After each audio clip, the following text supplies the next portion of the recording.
Hello, welcome to Everything for Pharmacy. This is a second lecture of pharmaceutical microbiology in which we will discuss about the history of the microbiology in detail. Okay, so let's start. Microbiology की history को four part में divide किया गया है. First is the discovery era, second is transition era, third है हमारा golden era और fourth है मॉडर्न एरा. अब हम इन्हें डिटेल में देखेंगे कि ये डिस्कवरी एरा क्या है. डिस्कवरी एरा मीन्स कि जो स्टार्टिंग में जो डिस्कवरीज हुई थी माइक्रोब्स के लिए उनमें थोड़ा बहुत मतलब कि इतना एडवांस लेवल पे डिस्कवरी नहीं होती थी, बहुत ही लो लेवल पे डिस्कवरियाँ होती थी. ट्रांजिशन एरा यहाँ पे थोड़ा सा इम्प्रूवमेंट हुआ, गोल्डन एरा में और भी ज़्यादा इम्प्रूवमेंट हुआ और ऐसे करके फिर हमारा मॉडर्न एरा आता है जिसमें आज के टाइम पे कंपाउंड माइक्रोस्कोप का यूज़ किया जा रहा है. इलेक्ट्रॉन माइक्रोस्कोप का यूज़ करके हम डिस्कवरी कर रहे हैं. ओके, अब ये डिस्कवरी एरा क्या है. इसमें जो फर्स्ट साइंटिस्ट थे एरिस्टोटले, इनका बिलीव ये था कि जो लिविंग ऑर्गेनिज्म होते हैं वो कहाँ से एग्जिस्ट करते हैं, वो नॉन लिविंग मटेरियल से आते हैं. फिर हमारे दूसरे साइंटिस्ट आते हैं, वो बोलते हैं रोगन बैकन. वो थर्टीन सेंचुरी में उन्होंने डिस्क्राइब किया जो ये डिसीजेज होती हैं वो एक मिनट मतलब कि बहुत ही छोटे मिनट्स सीड्स और जर्म्स की वजह से होती है. बट उनके पास ये आइडिया नहीं था कि ये होते क्या है आखिर. ओके, फिर हमारे थर्ड साइंटिस्ट आते हैं एंटोन वॉन लीवन-हॉक. एंटोन वॉन लीवन-हॉक हम इन्हें फादर ऑफ माइक्रोबायोलॉजी भी कहते हैं और इन्होंने फर्स्ट टाइम डिस्कवर किया था, ये प्रूव किया था कि जो माइक्रोब्स होते हैं, माइक्रोब्स नाम की कोई चीज़ होती है. एंटोन वॉन लीवन-हॉक इन्होंने इन हॉलैंड में इस चीज़ को प्रूव किया था. Discovered by the single lens microscope. और मतलब कि इनके पास कोई कंपाउंड या फिर अच्छा माइक्रोस्कोप नहीं था, सिर्फ इन्होंने लेंस माइक्रोस्कोप से भी डिस्कवरीज की और उसकी उसकी जो मैग्निफिकेशन पावर थी वो 300 टाइम्स थी. ओके, और इन्होंने फर्स्ट टाइम माइक्रोब्स को प्रूव किया था, तो इस वजह से इन्हें फादर ऑफ माइक्रोबायोलॉजी भी कहते हैं. Anton von Leeuwenhoek had a hobby of grinding lenses. उनका एक काम था कि तोड़ मड़ोड़ करके नई नई लेंस को खोजते थे और फिर उनसे अपने आसपास की चीज़ों को ऑब्जर्व करते थे. इन लाइफ टाइम उन्होंने पूरे अपने लाइफ टाइम में 419 लेंसेज बनाई, 247 कंप्लीट माइक्रोस्कोप की इन्वेंट किया. Okay, he made simply magnifying glasses with magnifying power 42 for 270 times. और उन्होंने कई सारे ऐसे मैग्नीफाइंग ग्लासेस बनाई जो जिनका मैग्नीफाइंग पावर कितना था, 42 to 70 टाइम्स मोर था. Okay, he was the first person who reported accurate description of various types of bacteria. और यही पहले पर्सन थे जिन्होंने ये बताया कि कितने मतलब कि बैक्टीरिया कई तरह के होते हैं. और ये रॉयल सोसाइटी ऑफ लंदन में इन्होंने पता किया था. ऑन 7th सितंबर और 7 सितंबर को 1674 में इन्होंने क्या डिस्क्राइब किया, a very little animalcules which we know them as a protozoa. आज के टाइम पे हम जिसे प्रोटोजोआ बोलते हैं वो उन्होंने डिस्कवर किया था, तब उन्होंने उसे नाम दिया था very little animalcules. Okay, next, on 16th June 1675, he described these very little animal क्योल्स are of different shape, size and the motility.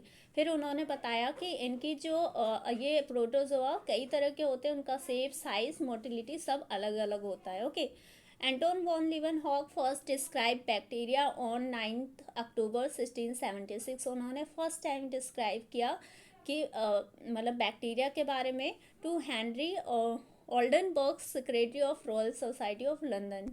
वो हमने अभी पीछे पढ़ा. ओके, इन 1683 में उन्होंने डिस्क्राइब किया 3 शेप्स ऑफ बैक्टीरिया. बैक्टीरिया भी के भी शेप होते हैं, अलग अलग शेप होते हैं, जैसे कि कोई बैक्टीरिया रोड शेप का होगा, कोई स्फेरिकल शेप में होगा, कोई स्पाइरल शेप में होगा. ओके, और इन सब डिस्कवरीज के बाद वो 1723 में डेथ कर गए, उनकी डेथ हो गई. Okay, death. अब यहाँ पे आता है हमारा सेकंड एरा, ट्रांजिशन एरा. इसमें हमारे साइंटिस्ट आते हैं Francisco ready. okay, who showed that fly maggots do not arise from decaying meat if the meat is covered to prevent the entry of the flies. मतलब कि इन्होंने show किया, ये prove किया कि जो फ्लाई मैगोट्स होती है, जो मक्खियों की एक स्पीसीज होती है, जो कि वो उन्होंने बोला कि ये जो स्पीसीज आ रही है, ये किसी डिकेइंग मीट से नहीं जनरेट हो रही है। अगर हम उसे अच्छे से ढक दें, वहाँ पे अगर कोई नई मक्खी ना आ रही हो, अगर हम उसे ढक देते हैं, मतलब कि हमने एक जाल लिया, उसमें हमने मीट को अच्छे से क्लोज करके रख दिया, तो वहाँ पे किसी भी तरह का मतलब कि कोई स्पेसिस नहीं पाया जाएगा। ओके, लेकिन मतलब कि ये इन्होंने क्या किया, स्पॉन्टेनियस जनरेशन थ्योरी को डिसअप्रूव किया। यानी स्पॉन्टेनियस जनरेशन थ्योरी थी, इसमें बोला गया था कि जो लिविंग ऑर्गेनिज्म होते हैं वो नॉन लिविंग से प्रोड्यूस होते हैं, लेकिन ऐसा कुछ नहीं था। उन्होंने इस चीज़ को डिस्प्रूव करने के लिए अपनी ये theory the. Okay, life originate from the living organism. एक लाइफ है, अब वो लाइफ से दूसरी लाइफ से ही एग्जिस्ट करती है, ऐसा नहीं होता कि नॉन लिविंग थिंग से वो जनरेट हो जाए। ओके, जॉन निदम, ये हमारे सेकंड साइंटिस्ट थे ट्रांजिशन एरा के। ओके, 1731 से 1781 तक की जर्नी थी इनकी, supporter of the spontaneous generation theory. लेकिन इन्होंने फिर से स्पॉन्टेनियस जनरेशन थ्योरी को सपोर्ट किया। He propose that tiny organization arose spontaneously on mutton gravies. Okay, उसके बाद उन्होंने बोला कि जो मटन ग्रेवी है, यानी जो मटन को हमने पका दिया है, उसे हमने ओपन करके रख दिया है, लेकिन फिर भी देखिए वहाँ पे हमने वो पका दिया है, लेकिन फिर भी वहाँ पे क्या आ रही है, लाइफ आ रही है ना। लेकिन फिर से एक बार he covered the flask with cork as done by the ready, still the microbes appeared on mutton broth. अब यहाँ पे इनकी थ्योरी को फिर से डिस्प्रूव करने के लिए आते हैं Lazzaro Spallanzani. Disproved the theory by showing that boiled broth would not give rise to microscopic forms of life. मतलब कि उन्होंने बोला कि अगर हम इसे हीट कर देते हैं, हीट करने के बाद अगर हम उसे क्लोज कर देंगे मीट को, तो वहाँ पे किसी भी तरह की लाइफ जनरेट नहीं होगी। यहाँ पे ओपन था, ओपन होने की वजह से फिर से इनकी कोई नई लाइफ आई और फिर से वहाँ पे रिप्रोडक्शन हुआ और इस तरह से उनकी ग्रोथ होती चली गई। लेकिन यहाँ पे हमने उसी चीज़ को दोबारा, उसी एक्सपेरिमेंट को दोबारा परफॉर्म किया, किसने, स्पेलेंशियनी ने, और ये डिस्प्रूव किया कि स्पॉन्टेनियस जनरेशन नहीं होती, वहाँ पे पहले कोई लाइफ आई थी जब ही वहाँ पे ये दोबारा प्रोड्यूस होते। लेकिन यहाँ पे हमने जब इसे मीट को एकदम अच्छे से हॉट करके हमने फिर क्लोज कर दिया, तो किसी तरह की लाइफ वहाँ पे जनरेट नहीं हुई। तो इन्होंने कंक्लूड किया कि air plays a role in production of microbes के प्रोडक्शन में एयर का भी रोल होता है। ओके, अब यहाँ पे आता है गोल्डन एरा। गोल्डन एरा में हमारे फर्स्ट साइंटिस्ट थे लुईस पास्चर। 1822 टू 1895 के बीच इनकी जर्नी रही। Lewis pasture was a French chemist. ये एक फ्रेंच केमिस्ट थे, बायोलॉजिस्ट थे एंड द माइक्रोबायोलॉजिस्ट भी थे। Okay, he was trend chemist that the studies on fermentation increased his interest in microbes. उन्होंने मतलब कि वो एक ट्रेंड केमिस्ट थे, उन्होंने स्टडीज़ की थी फर्मेंटेशन पे, इसलिए उनका इंटरेस्ट था माइक्रोब्स वगैरह में। ओके, माइक्रोब्स को फाउंड करना, उनके बारे में जानना। तो he found out that fermentation is a result of microbial activity, और उनका इन सब में इंटरेस्ट था। तो उन्होंने नोटिस किया कि जो फर्मेंटेशन प्रोसेस होती है उसमें ये माइक्रोबियल एक्टिविटी की वजह से होती है। माइक्रोबियल एक्टिविटी मीन्स वहाँ पे माइक्रोब्स ऐसा कुछ करते हैं जिसकी वजह से फर्मेंटेशन होता है। जैसे कि हमने पिछले लेक्चर्स में पढ़ा था कि फर्मेंटेशन क्या होता है, वहाँ पे हम अल्कोहल वगैरह बनाते हैं, ब्रेड्स वगैरह हम माइक्रोब्स का यूज़ करते हैं, वहाँ पे जो ब्रेड में परफोरेशंस हो जाती हैं वो माइक्रोबियल एक्टिविटी की वजह से ही होती है। And different fermentation procedure are carried out by the different microbes. और इन्होंने बोला कि जितने भी ये फर्मेंटेशन प्रोसेस होते हैं अलग अलग तरह के, वो सब अलग अलग माइक्रोब्स की हेल्प से ही होते हैं। ओके, ही डिसअप्रूव्ड स्पॉन्टेनियस जनरेशन थ्योरी, और इन्होंने भी स्पॉन्टेनियस जनरेशन ऑफ थ्योरी को डिसअप्रूव किया। कैसे?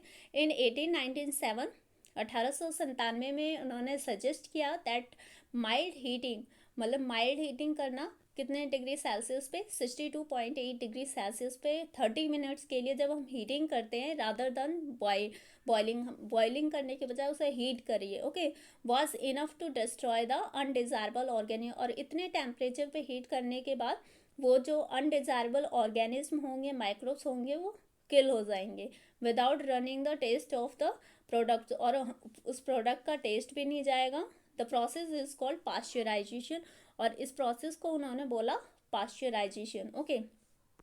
अब यहाँ पे नोटिस कीजिए, यहाँ पे हमने बॉईल किया और वेट किया।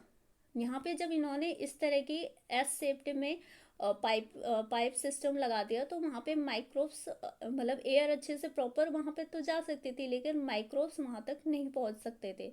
और नहीं पहुँचने की वजह से, क्योंकि वो इस तरह से बनाया गया है कि वहाँ पे कोई भी किसी भी तरह का पार्टिकल ना जाए, केवल एयर, फ्रेश एयर ही जा सके, okay.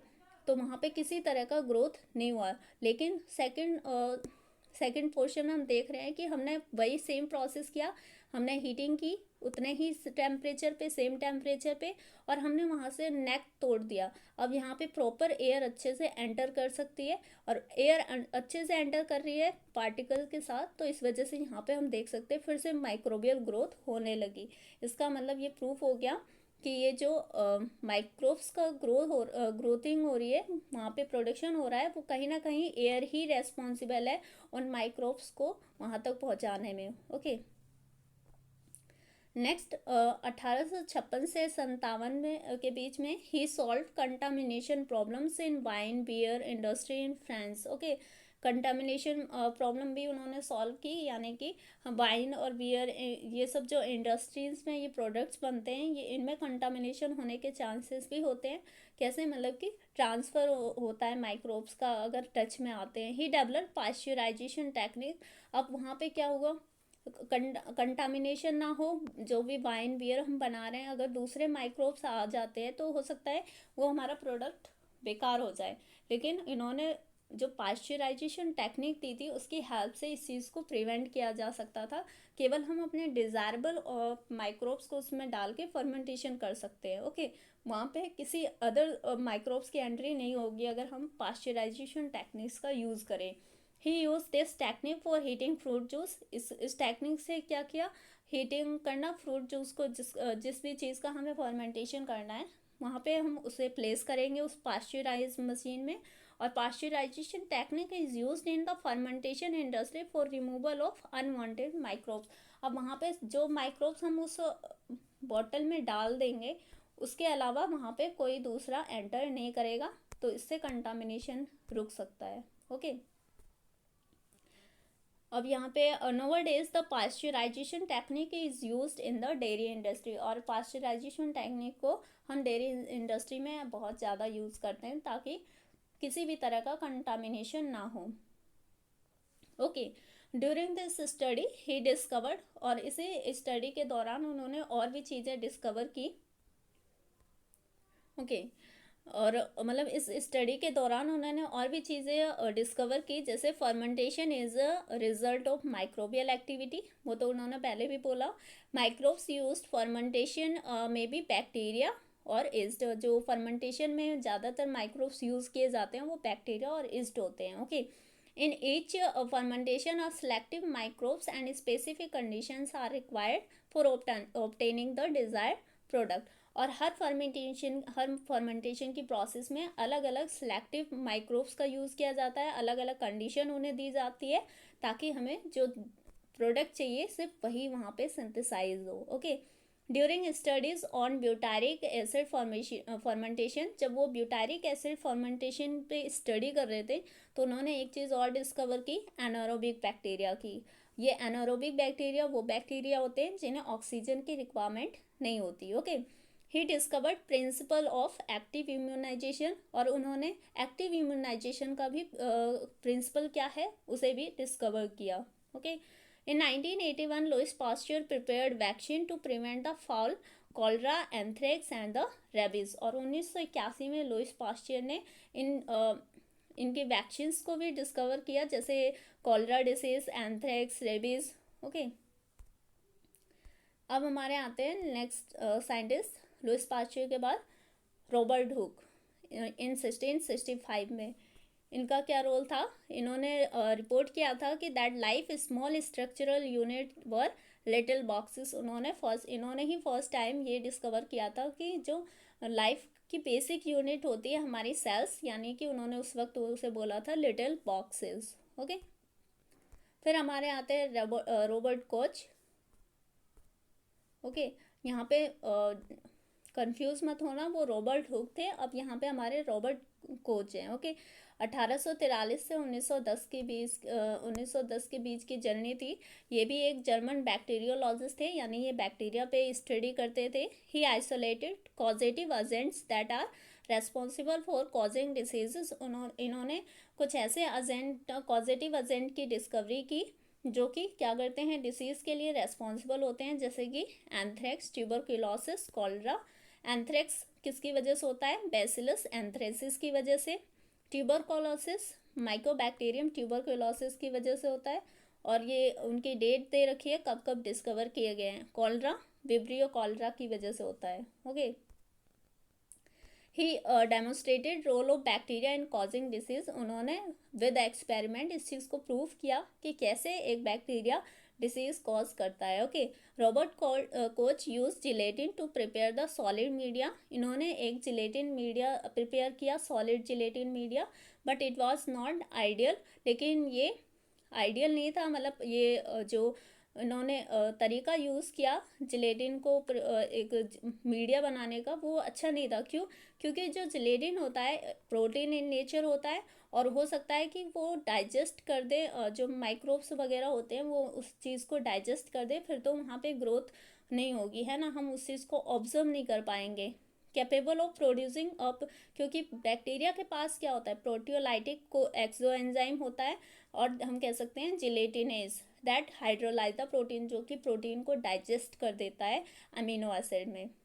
Okay, it melts when temperature rise above the 25 degree Celsius. दूसरा ड्रॉबैक ये था कि जिलेटिन को अगर हम यूज़ करते हैं कल्चर मीडिया के लिए, तो वो 25 डिग्री सेल्सियस से ज़्यादा टेम्परेचर पे सर्वाइव नहीं कर सकता। ओके, मतलब कि प्रोटीन डाइजेस्ट हो जाएगा।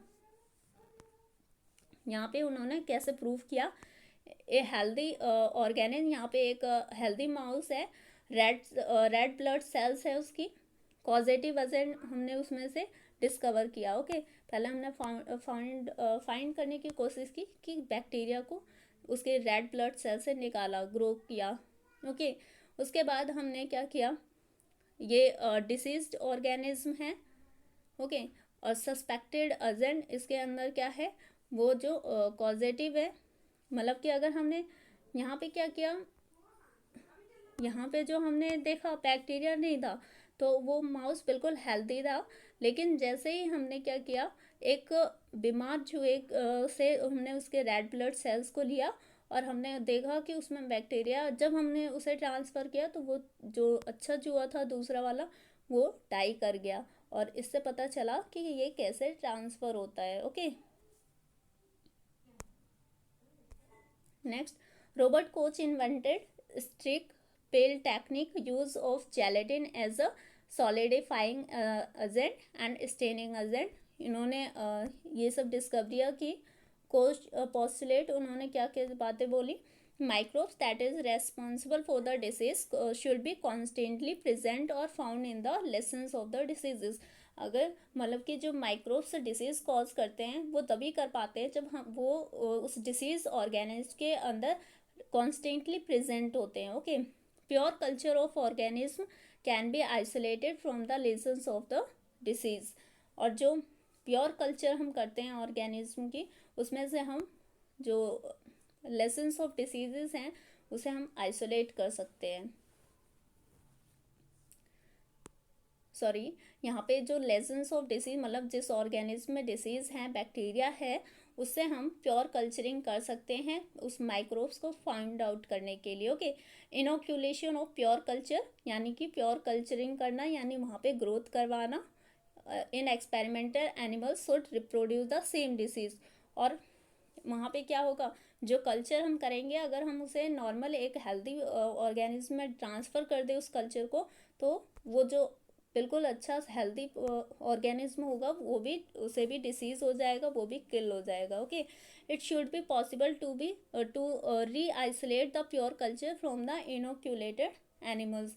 और ये भी पॉसिबल है कि हम दोबारा से उस प्योर कल्चर में से आइसोलेशन कर ले उस इनोक्यूलेटेड एनिमल्स से. ओके, इन 1877 फिर 1877 में Robert Koch and Cohn independently described sporulation.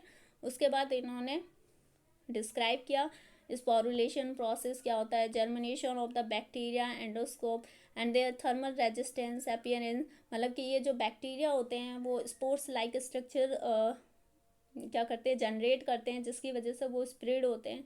मतलब इतने छोटे होते हैं कि वो स्पोर की तरह हमें दिखते हैं. जर्मिनेशन होता है उनमें.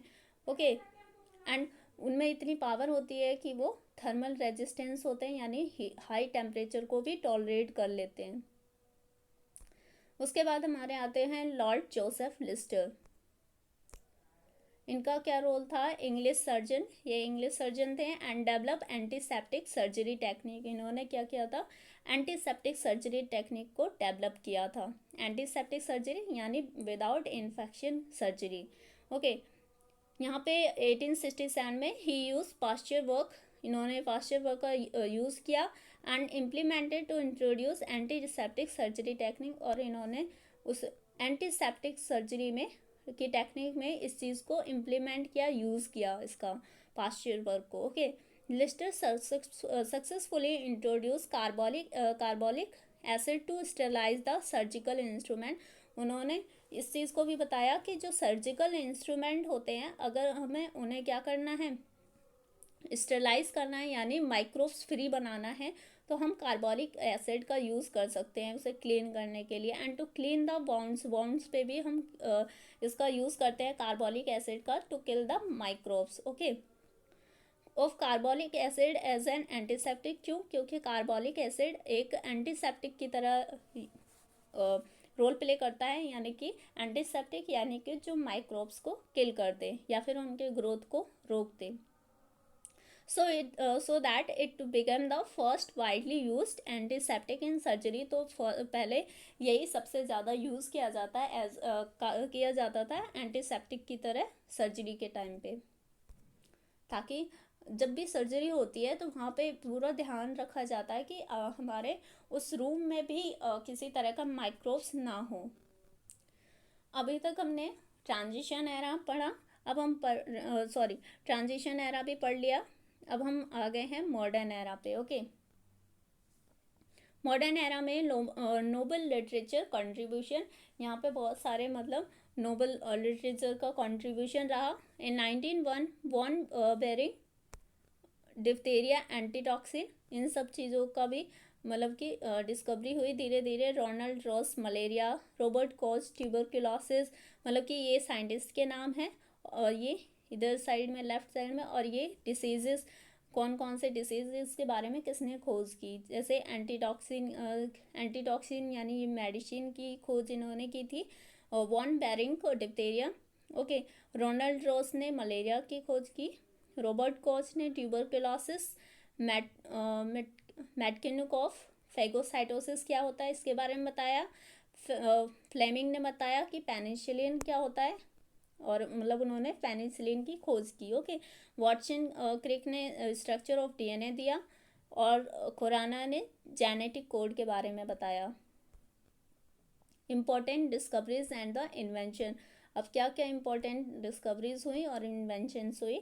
इन 1908 Ellerman and the Bank first described the possibility that a virus infection could lead to the malignancy.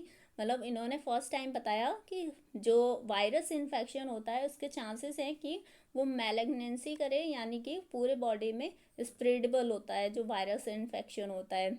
Okay, in 1915 Teward and in 1917 D. Halley independently discovered a lytic phenomena. उन्होंने lytic phenomena के बारे में बताया इन bacterial culture. Bacteria के culture में lytic phenomena क्या होता है उसके बारे में बताया। Further they describe the agent responsible for the lighting, यानी कि ब्रेक डाउन होना। तो उन्होंने ये भी बताया कि कौन से एजेंट रेस्पॉन्सिबल हो सकते हैं किसी चीज़ को ब्रेक करना। लेकिन ये लाइटिंग मीन्स किसी चीज़ को ब्रेक करना, यानी ये सिर्फ हमारे लिविंग ऑर्गेनिज्म के अंदर किसी चीज़ को ब्रेक करना है, जैसे कि हाइड्रोलाइटिक एंजाइम होता है, वो तो हो गया, हम किसी रिएक्शन में भी यूज़ करते हैं। लेकिन यहाँ पे हम लाइटिंग किसी लिविंग चीज़ पे अप्लाई करेंगे। Where virus and termed them as a bacteriophages. और वहाँ पे ये भी बताया गया जो वायरस होते हैं, कुछ ऐसे वायरस होते हैं जो बैक्टीरिया को ईट कर सकते हैं, जैसे बैक्टीरियोफेजिस बोलते हैं उन्हें। Okay, that is virus that attack the bacteria. In 1890 von Behring and Kitasato described a humoral factor called the antibiotic. और इन्होंने ये भी बताया कि ह्यूमरल फैक्टर क्या होता है। जैसे एंटीबायोटिक को हम ह्यूमरल फैक्टर कहते हैं, जो कि ब्लड के थ्रू किन पे एक्ट करता है, हमारे बायोटिक्स पे, यानी कि जो माइक्रोब्स हमें डिसीज कॉज करते हैं। उसके बाद 1883 में मैटकिनोकॉफ डिस्कवर्ड फेगोसाइटोसिस। इन्होंने बताया कि फेगोसाइटोसिस क्या होता है। फेगोसाइटोसिस यानी कि किसी चीज़ को इंगल्फ करना, अंदर खींचना, ओके, खाना। 1929 में Fleming discovered the fungus penicillium. इन्होंने पेनिसिलियम फंगस के बारे में डिस्कवर किया।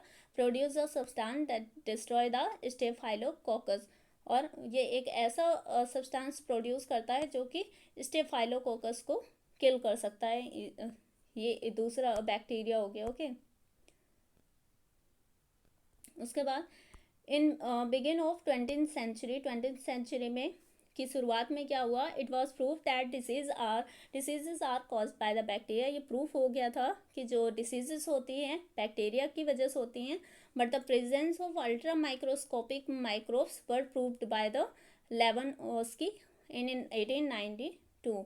लेकिन जो अल्ट्रा माइक्रोस्कोपिक माइक्रोब्स होते हैं, यानी बहुत ही छोटे लेवल पे माइक्रोब्स को फर्स्ट टाइम किसने प्रूव किया था, इवानोस्की 1892 में, okay. Further in 1898 Bizernik confirmed his findings and told this ultra microscopic microbes as a virus। और फिर उन्होंने बताया ये अल्ट्रा माइक्रोस्कोपिक माइक्रोब्स क्या थे, वायरस थे हमारे। उसके बाद एडवर्ड जेनर आए। Edward Jenner vaccination for the smallpox. उन्होंने स्मॉल पॉक्स की वैक्सीन निकाली। That vaccine reach in India in 1802। और ये इंडिया में कब आई थी, 1802 में। Paul Ehrlich was one of the earliest pioneers in the field of antimicrobial chemotherapy। और ये पहले ऐसे साइंटिस्ट थे जिन्होंने ये बताया कि एंटी माइक्रोबियल थेरेपी कैसे हो सकती है। एंटी माइक्रोबियल कीमोथेरेपी यानी कि हम मेडिसिन से कैसे माइक्रोब्स को किल कर सकते हैं। कीमोथेरेपी यानी मेडिसिन का यूज़ करना थेरेपी में, इलाज में। In 1934 Ernest Ruska developed electron microscope. और जो इलेक्ट्रॉन माइक्रोस्कोप किसने डेवलप किया था, अर्नेस्ट रस्का ने। उसके बाद Karl Landsteiner discovered human blood groups. इन्होंने बताया कि ह्यूमन के ब्लड ग्रुप भी होते हैं। Thank you so much. In next lecture we will discuss more about the prokaryotes and the eukaryotes in detail, and within this we will continue with our complete lecture, okay. Thank you so much.